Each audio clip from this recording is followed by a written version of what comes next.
हरियाणा के गृह एवं स्वास्थ्य मंत्री अनिल विज ने कहा कि देश के यशस्वी प्रधानमंत्री नरेंद्र मोदी ने जो कह दिया उसे करके दिखाया है। अनुच्छेद 370 को हटाना, 3 तलाक को खत्म करना व अब राम मंदिर का निर्माण करवाना इसमें शामिल है। भारत को 2047 तक विकसित राष्ट्र बनाने के संकल्प को हमें मिलकर पूरा करना होगा। गृह मंत्री अनिल विज बबियाल के राजकीय स्कूल में आयोजित विकसित भारत संकल्प यात्रा के कार्यक्रम में बतौर मुख्य अतिथि संबोधन दे रहे थे।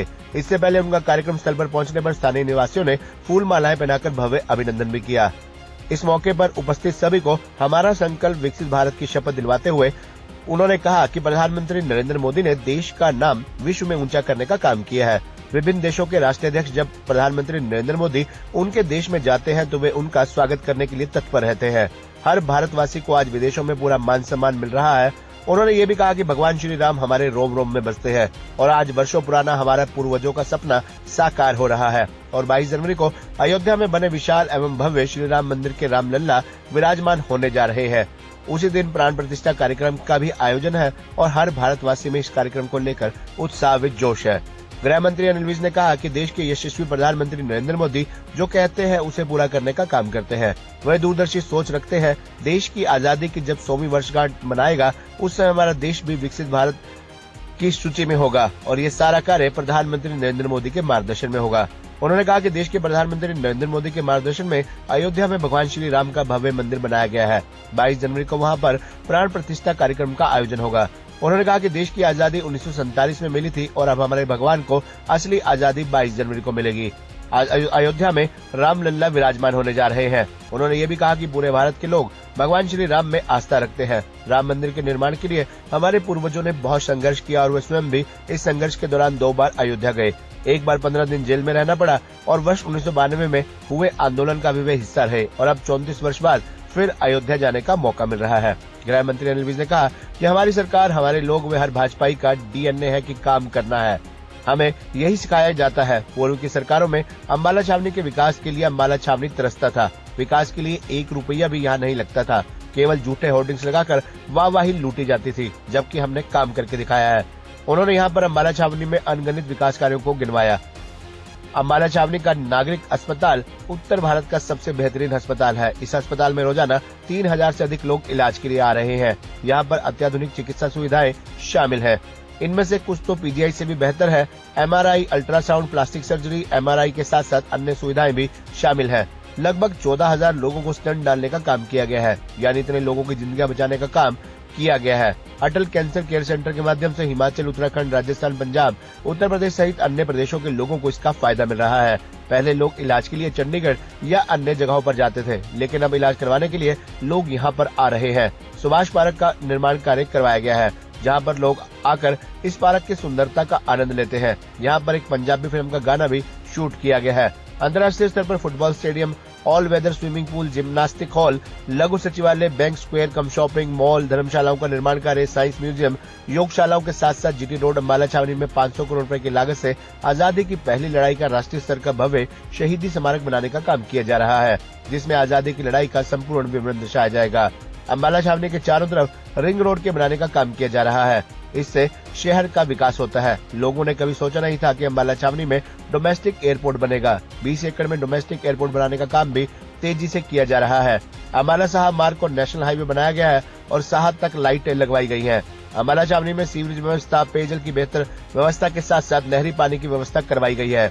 विकसित भारत संकल्प यात्रा के तहत मोदी की गारंटी वाली गाड़ी हरियाणा में 6200 गांवों के साथ साथ शहरी क्षेत्रों में जाकर सरकारी योजनाओं का लाभ सुगमता से लोगों को उपलब्ध करवा रही है। इस कार्यक्रम को लेकर लोगों में उत्साह व जोश है। कार्यक्रम के दौरान गृह एवं स्वास्थ्य मंत्री अनिल विज ने यह भी बताया कि पूरे देश में लगभग 30 करोड़ लोगों को व हरियाणा प्रदेश के 1 करोड़ लोगों को आयुष्मान भारत योजना व चिरायु योजना का लाभ देने का काम किया गया है।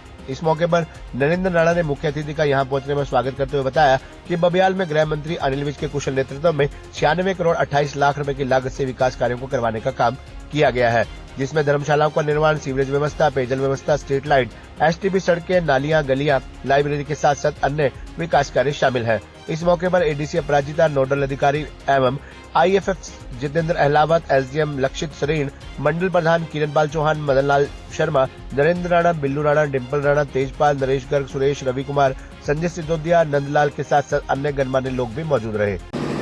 अभी नरेंद्र राणा जी ने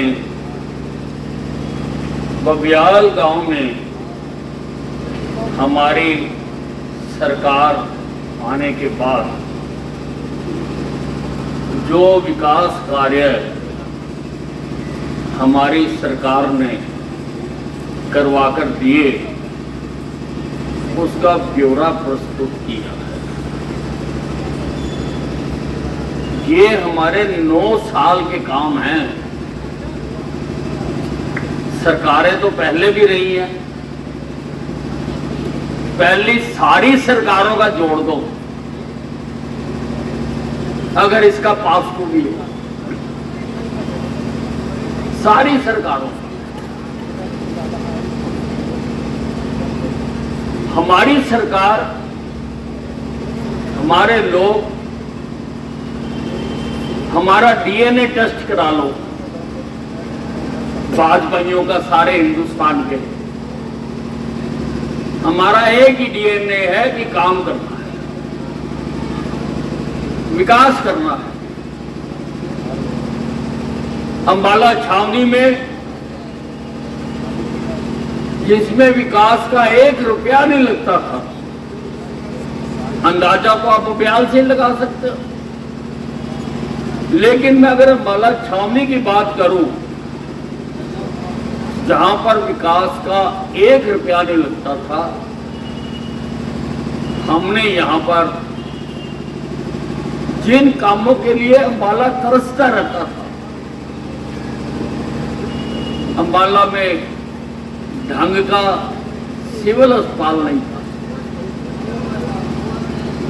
हमने सिविल अस्पताल बनवा कर दिया। पुराने सिविल अस्पताल में जो रोज की ओपीडी थी वो 200 की थी।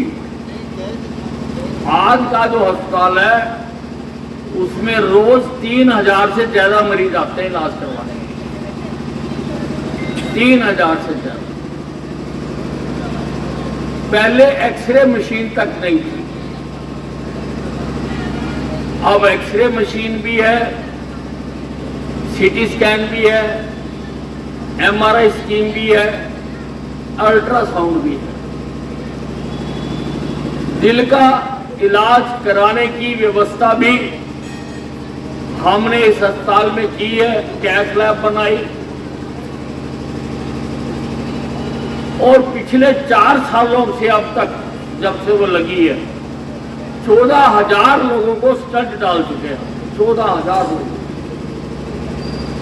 यानी 14,000 जिंदगियां हम बचाने में कामयाब हुए। नहीं तो जिसको दिल का दौरा पड़ जाता है वो चंडीगढ़ तक पहुंचता नहीं और लालडूरा डेरा बस्सी से गाड़ी वापस आना, पहुंचता नहीं है। पहला घंटा गोल्डन आवर होता है जब दिल का दौरा पड़ता है। उस गोल्डन आवर में अगर कुछ मदद मिल जाए आदमी बच जाता है, अगर मदद ना मिले तो नहीं बचता। डायलिसिस सेंटर अंबाला छावनी में करवा के दिया। कैंसर अस्पताल या आसपास का सारा पश्चिमी उत्तर प्रदेश, उत्तराखंड, हिमाचल, पंजाब, राजस्थान, हरियाणा, सारा इलाका आज यहां पर आकर कैंसर का इलाज करवा। जो मशीनें मैंने यहां लगवा दी वो पीजीआई चंडीगढ़ में भी नहीं है। पीजीआई चंडीगढ़ में भी ऐसी मशीनें लगा दी। और रोज आप अखबारों में पढ़ते होंगे कि हमारे डॉक्टर एक से एक ऑपरेशन करके दिखा रहे यहां पर, जो रोज अखबारों में छपता है। बच्चों के लिए, बच्चों का भी मैंने बहुत अच्छे कार्यक्रम देखे स्कूल में, सारे और बहुत इंटेलिजेंट बच्चे हैं। मैंने साइंस का वो पानी साफ करने का यंत्र बना रखा, बच्चे ने वो भी सारा सुनाया। ये हमारे आने वाले कल की तकदीर है। इनको जिस तरफ ले जाएंगे ये उसी तरफ चले जाएंगे। ये पढ़े और इनकी ऊर्जा सकारात्मक कार्यों की तरफ लगे। खेलों का यहाँ पर मैंने अंतर्राष्ट्रीय स्तर का फुटबॉल का स्टेडियम बना कर दिया, ऑल वेदर स्विमिंग पूल बना के दिया, जिम्नास्टिक हॉल बना कर दिया, बैडमिंटन हॉल बना के दिया, अम्बाला में कितनी ही योगशालाएं बना के दी, योगशालाएं बना के दी, ताकि बच्चे